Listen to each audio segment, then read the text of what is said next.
नमस्कार दोस्तों। कृषि कृषि क्रांति क्या है, ये आज का हमारा बहुत ही महत्वपूर्ण टॉपिक है। देखिए, अभी जो लोकपाल का एग्ज़ाम होने वाला है और यूपीपीसीएस का, इन दोनों एग्ज़ाम के लिए मोस्टली बहुत ही महत्वपूर्ण टॉपिक है और इनसे क्रांतियों से संबंधित बहुत सारे क्वेश्चन पूछे जाते हैं। तो मैं उम्मीद करता हूँ कि आप हमारे वीडियो को पूरा सुनेंगे और लास्ट तक देखेंगे। अगर आप लास्ट तक देखेंगे तो काफ़ी महत्वपूर्ण इससे आपको जो इन्फॉर्मेशन है हम आपको देंगे। और अगर आप जब एग्ज़ाम देने जाएंगे तो आप उसमें बहुत ही ज़्यादा कॉन्फिडेंट महसूस करेंगे। ठीक है, तो हम शुरू करते हैं। कृषि क्रांति क्या है और उससे संबंधित इसमें कौन कौन से महत्वपूर्ण जो फैक्ट आपको मिलने वाले हैं, आप पूरा ध्यान से सुनिएगा। आप चाहें तो ईयरफोन लगा के अच्छे से जो हमारी जो वॉइस रिकॉर्ड है हो रही है उसको अच्छे से आप सुन सकते हैं, और साथ में इसमें जो इम्पोर्टेंट जो फैक्ट आपको मिल रहे हैं आप उसको वीडियो पॉज करके नोट डाउन भी कर सकते हैं। ठीक है, और अगर आप नोट डाउन नहीं करना चाहते हैं तो आप केवल बस हमारी वीडियो को 2 से 3 बार बस इसको देख लीजिए, और देख करके फिर आप परीक्षा हॉल में जाइएगा और देखिएगा, यहाँ से आपको महत्वपूर्ण क्वेश्चन देखने को मिलेंगे। ठीक है, तो चलिए स्टार्ट करते हैं हम। देखिए, अगर हम देखें कृषि क्रांति क्या है तो पहले तो हम समझते हैं इसका जो बेसिक जो फैक्टर है कृषि क्रांति का, कि कृषि का अपने प्रारंभिक रूप में से उठकर आधुनिक रूप में परिवर्तन, यानी जैसे मान लीजिए हम यूँ कहें, जो हम बिल्कुल जो प्रारंभिक ढांचे में जो हम कृषि को हम करते आए हैं या फिर जो पारंपरिक जो कृषि हमारी रही है, तो उसमें जो हमने परिवर्तन किया है, जो हमने उसमें आधुनिक रूप अपनाया है, जो हमने उसमें उर्वरक का उपयोग किया है और बहुत सारी क्रांतियों को लेकर के आए, जिसमें उसके उत्पादन में बहुत सारा प्रोडक्शन हुआ है, बहुत सारी वृद्धि हुई है। तो जब ये परंपरागत कृषि से जब हम आधुनिक कृषि को बढ़ते हैं, उसमें परिवर्तन होता है, जब हमें बहुत सारे मशीनरी का प्रयोग करते हैं, तो इसे हम कृषि क्रांतियाँ कहते हैं। ठीक है, तो अगर हम देखें तो कृषि क्रांतियों में और आगे कौन सी लाइन जो महत्वपूर्ण है देखें, तो कृषि क्रांति में कृषि संबंधी नवीन खोजों, आविष्कारों से अनुसंधान हो, प्रौद्योगिकी आदि को प्राथमिकता दी जाती है। ठीक है, तो आप याद रखिएगा, जो कृषि क्रांति है उसमें कृषि संबंधी जो नवीन खोज होते हैं, है ना, और जो अनुसंधान होते हैं और अनुसंधानिक जो प्रौद्योगिकी होती है उनको प्राथमिकता दी जाती है, जिससे तरह तरह के हाइब्रिड बीज को लाया जाता है, तरह तरह की मशीनरी को लाई जाती है, सिंचाई के साधन को उपलब्ध कराया जाता है। तो ये जितनी सारी विशेषताएँ हैं वो कृषि क्रांतियों से संबंधित हैं और कृषि क्रांतियों की सारी विशेषताएँ हैं। ठीक है, आगे बढ़ते हैं कि भारत की अगर हम देखें तो प्रमुख कृषि क्रांति या भारत में कृषि क्रांति की जो शुरुआत थी वो 60 के दशक में हुई थी। ये बहुत महत्वपूर्ण है, कब हुई थी? 60 के दशक में हुई थी। और देश में सबसे पहली क्रांति हरित क्रांति थी। इसके बाद देश में श्वेत क्रांति, पीली क्रांति, मुआ क्रांति, गोल क्रांति जैसे अनेक जो प्रणालियाँ हैं वो शुरू हुई। ठीक, अब हम देखते हैं, हमने आपको बताया कि जो महत्वपूर्ण जो एक बेसिक जो जानकारी था वो हमने आपको बता दिया है कि कृषि क्रांतियों के बारे में। अब हम आगे चलते हैं, भारत में किस प्रकार की कृषि क्रांतियाँ अपनाई गई, वो किससे संबंधित हैं, और भी जो महत्वपूर्ण फैक्ट हैं वो हम आपको डिस्कस करते हैं। ठीक है, चलिए आगे बढ़ते हैं हम। अब हम इसमें देखेंगे कि भारत की प्रमुख कुछ कृषि क्रांतियाँ कौन कौन सी हैं। बहुत ही महत्वपूर्ण, बिल्कुल इत्मीनान से सुनिएगा, आपका सारा फैक्ट हम क्लियर कर देंगे, कोई इसमें दिक्कत नहीं है। सबसे पहले हम हरित क्रांति को जानते हैं। अगर आप देखिए तो भारत में जो हरित क्रांति की शुरुआत हुई थी वो हुई थी 1966 से 67 के बीच में हुई थी। ठीक, और भारत में अगर हम देखें तो हरित क्रांति के जो जन्मदाता हैं कौन है? एम एस स्वामीनाथन, बहुत ही महत्वपूर्ण है ना। फिर देखें तो एम एस स्वामीनाथन केरल के कृषि विश्वविद्यालय, इन्होंने उत्तराखंड के पंतनगर विश्वविद्यालय में हरित क्रांति की शुरुआत की। ठीक है, तो कब हुई थी? 1966 से 1967 के बीच हुई थी भारत में हरित क्रांति की शुरुआत। और भारत में हरित क्रांति की शुरुआत के जो हुई थी, जिन्होंने किया था, या फिर यूँ कहें तो हरित क्रांति के जनक भारत में किनको माना जाता है? एम एस स्वामीनाथन को माना जाता है। और एम एस स्वामीनाथन ने अगर हम देखें तो इन्होंने स्वामीनाथन केरल के कृषि वैज्ञानिकों के साथ मिलकर के उत्तराखंड के पंतनगर, ठीक है, पंतनगर कृषि विश्वविद्यालय में इसकी शुरुआत की थी। ठीक है, तो मुझे उम्मीद है कि आपको ये सारे फैक्ट क्लियर हो रहे होंगे।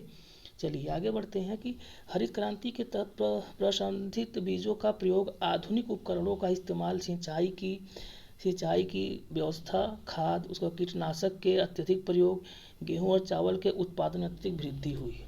ठीक है, पहले बात तो देखिए, जब हरित क्रांति को अपनाया गया तो सबसे पहले हाइब्रिड बीजों का प्रयोग किया गया था, जो मैं आपको बताया हूँ। अभी इसी को हम कहते हैं प्रसंसाधित बीज।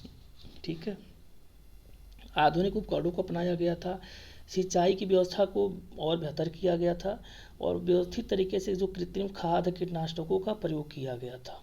ठीक, तो इतना जब हमने प्रयोग किया तो हमारे देश में जो फसल है उस पर जो प्रभाव है वो सबसे ज़्यादा पड़ा। आपका देखेंगे तो मोटे अनाजों पर पड़ा, जिसमें गेहूँ और चावल है, लेकिन इसमें भी जो सबसे ज़्यादा वृद्धि हुई वो चावल में वृद्धि और गेहूँ में वृद्धि होती है, चावल में गेहूँ के बाद वृद्धि हुई। और उसके अगर हम देखें तो सबसे जो कम जो उत्पादन में वृद्धि होती है वो दलहन पे होती है। यानी हम यूँ कह सकते हैं कि जो हरित क्रांति है, हरित क्रांति का जो प्रभाव है वो सबसे कम किस पे पड़ता है, दालों पे पड़ता है, और सबसे ज़्यादा किस पे पड़ता है, गेहूं पे पड़ता है, उसके बाद चावल पे पड़ता है। ठीक है, चलिए अगर हम वैश्विक लेवल पे बात करें तो हरित क्रांति की जो शुरुआत है ये कब हुई थी वैश्विक लेवल पे, याद रखिएगा, वैश्विक लेवल पे जो हरित क्रांति की जो शुरुआत है वो हुई थी 1960 में। ठीक, और विश्व स्तर पर हरित क्रांति के जन्मदाता कौन है, तो डॉक्टर नॉर्मन बोरलॉग। ठीक है, कौन है ये, डॉक्टर नॉर्मन बोरलॉग। ठीक है, और हम देखें तो जो अंतर्राष्ट्रीय चावल अनुसंधान केंद्र, ये बहुत एग्जाम में पूछा जाता है। अंतर्राष्ट्रीय चावल अनुसंधान जो केंद्र है फिलीपींस में है। ठीक है, फिलीपींस के मनीला शहर में है। ठीक है, तो मुझे उम्मीद है कि आपको समझ में आ रहा होगा। तो विश्व में जो हरित क्रांति की शुरुआत है कब हुई, 1960 में हुई, और विश्व के में जो हरित क्रांति के जन्मदाता कौन है, डॉक्टर नॉर्मन बोरलॉग। अब हम अगर देखें तो देखिए भारत में देखें तो बाद में कब हुई थी, 1966 से 1967 के बीच, और भारत में जन्मदाता कौन है, ये MS स्वामीनाथन। और ये किस विद्यालय से उन्होंने किया था, तो उत्तराखंड के पंतनगर कृषि विश्वविद्यालय से हरित क्रांति की शुरुआत की गई थी। तो आपको मोस्टली इतना आपको याद रखना है। ठीक, और उसके बाद आपको देखें तो इतना आपको याद रखना है कि इसका जो सबसे ज़्यादा प्रभाव किस पे पड़ा था, गेहूं पर पड़ा था, फिर चावल पड़ा था, और किस पे प्रभाव नहीं पड़ा था, दलहन फसलों पे इसका प्रभाव नहीं पड़ा था। ठीक, तो इसीलिए जो हरित क्रांति है कहीं ना कहीं जब अपनाई गई, तो जब इसका प्रयोग हुआ तो भारत में अनाजों के उत्पादन में वृद्धि तो हुई, लेकिन फिर भी कहीं ना कहीं ये असफल रही। ठीक है, चलिए आगे बढ़ते हैं अब। और पहले अपनी बात करते हैं क्रांति की, नील क्रांति है। नील क्रांति की शुरुआत देखें तो ये कब हुई थी, 1985 से 1990 के बीच हुई थी। नीली क्रांति का संबंध देखें किससे संबंधित है, मछली उत्पादन से संबंधित है। ठीक है, भारत में नील क्रांति के जनक कौन इनको माना जाता है, भारत में नील क्रांति के जनक है अरुण कृष्ण हीरालाल चौधरी को माना जाता है। नीली क्रांति को बढ़ावा देने के लिए सरकार ने fish farmer development agency FFDA की स्थापना की थी। ठीक है, भारत में मछली का सर्वाधिक उत्पादन कर्नाटक राज्य में होता है, तथा केंद्रीय मछली अनुसंधान केंद्र कहाँ है, जो केंद्रीय मछली जो अनुसंधान केंद्र है ये कहाँ है, ये मुंबई में स्थित है। ठीक है, भारत में जो मछली का सर्वाधिक उत्पादन किस में होता है, उत्पादन कर्नाटक राज्य, और केंद्रीय मछली अनुसंधान कहाँ है, मुंबई में है। चलिए विश्व स्तर पर देखें तो मछली का सबसे अधिक उत्पादन चीन में होता है ना। और अगर हम बात करें तो साथ ही नीली पीली क्रांति की शुरुआत भी चीन से ही मानी जाती है। ठीक बात, चलिए अब हम आते हैं अपने अगला जो हमारा क्रांति है ये है पीली क्रांति। पीली क्रांति इसमें देखते हैं क्या महत्वपूर्ण बिंदु है। तो इसकी जो शुरुआत अगर हम देखेंगे पीली क्रांति की 1985 से 90 में हुई थी, और जो इसमें जो पंचवर्षीय योजना थी जैसे 1985 से 90 के बीच में, तो उसमें पीली क्रांति की शुरुआत हुई। और जो पीली क्रांति का संबंध किससे है, तिलहन से है। ठीक है, इस पीली क्रांति के जनक कौन है, जनक सैम पित्रोदा। कौन, जनक सैम पित्रोदा। फिर देखिए तिलहन फसलों में तेल, सरसों, सूरजमुखी, अलसी, मूंगफली, सोयाबीन, अरंडी ये शामिल किए जाते हैं। तो यहाँ से कभी आप क्वेश्चन आ जाए तो याद कर लीजिएगा इसको। ठीक है, भारत में तिलहन का जो सबसे अधिक अगर हम देखें तो भारत में सबसे अधिक तिलहन का उत्पादन में कौन प्रथम स्थान रखता है, आपका राजस्थान। ठीक है, गोल क्रांति की बात करें तो भारत में जो गोल क्रांति की शुरुआत है वो किसके लिए की गई थी, आलू के लिए की गई थी। और देश में केंद्रीय आलू संधान कहाँ है, शिमला में है। भारत में ज़्यादा उत्पादित होने वाली सब्जी क्या है, आलू है, और उत्तर प्रदेश के उत्पादन में अग्रणी राज्य है। ठीक है, आलू उत्पादन उत्तर प्रदेश क्या है, अग्रणी राज्य है। वैश्विक स्तर पर आलू का उत्पादन अगर हम देखें तो भारत कौन सा स्थान है, दूसरे स्थान पर है, और पहले स्थान पर कौन देश है, चीन है। ठीक है, चलिए लाल क्रांति की हम बात करें तो देश में टमाटर और मांस के उत्पादन वृद्धि के लिए लाल क्रांति की शुरुआत की गई थी। ठीक है, किसके लिए, टमाटर और मांस वृद्धि के लिए लाल क्रांति की शुरुआत की गई। और भारत में लाल क्रांति के जनक की अगर हम बात करें तो भारत में जो लाल क्रांति के जनक वो विशाल तिवारी हैं। देश में टमाटर का सबसे बड़ा उत्पादक राज्य महाराष्ट्र है तथा मांस का सबसे बड़ा उत्पादक कौन सा है? उत्तर प्रदेश है। ठीक, सबसे टमाटर कौन उत्पादन करता है? महाराष्ट्र। और मांस का सबसे बड़ा उत्पादन कौन है? उत्तर प्रदेश है। ठीक है।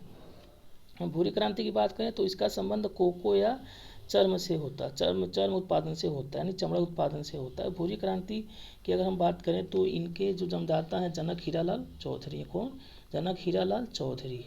ठीक है। दूसर या ग्रे क्रांति, इसका जो संबंध है क्या है? उर्वरक उत्पादन से है। ग्रे क्रांति यानी भूरी क्रांति भी कहते हैं। भूरी क्रांति का जो संबंध किससे है? उर्वरक उत्पादन से है। और इसकी शुरुआत कब की गई थी? 1960 से 70 के बीच में हुई थी। हम गुलाबी क्रांति को देखें तो गुलाबी क्रांति का संबंध किससे है? मछली या प्याज उत्पादन से संबंधित है। और इसकी शुरुआत अगर हम देखें तो 1970 में हुई थी। ठीक है। चलिए आगे बढ़ते हैं हम और सिल्वर क्रांति की बात करते हैं। तो इसका अगर हम देखें तो जो संबंध सिल्वर क्रांति का वो अंडा या पोल्ट्री से है। और अगर इसकी शुरुआत देखें तो 1980 में हुई। और इस क्रांति के जनक यानी सिल्वर क्रांति के जो जनक है कौन है? इंदिरा गांधी जी। ठीक है। चलिए अब हम देखें तो इसमें और जैसे मान लीजिए फैक्ट हैं गोल्डन क्रांति। ठीक है। तो इसके भी आप ही जो गोल्डन क्रांति है इसका भी बहुत ही महत्वपूर्ण संबंध है। ठीक है। तो दोस्तों अगर हम देखें तो ये हमारा कुछ महत्वपूर्ण क्रांतियों से संबंधित कुछ फैक्ट थे, है ना। तो उसमें हम जितने भी महत्वपूर्ण फैक्ट थे हमने यहाँ पर डिस्कस किया। और ऐसे ही आप बिल्कुल टॉपिक वाइज और जो महत्वपूर्ण टॉपिक के साथ हम आपके लिए वीडियो लाते रहेंगे। और अगर आपको हमारी वीडियो पसंद आ रही है तो आप ज़्यादा से ज़्यादा अपने दोस्तों के पास शेयर करिए ताकि और जो आपके जो मित्र हैं उनको भी इसका लाभ मिल सके। और आप हमारी वीडियो को ऐसे ही देखते रहिए। फिर हम आपसे अगली वीडियो में मिलेंगे। हमारा आज वीडियो देखने के लिए धन्यवाद।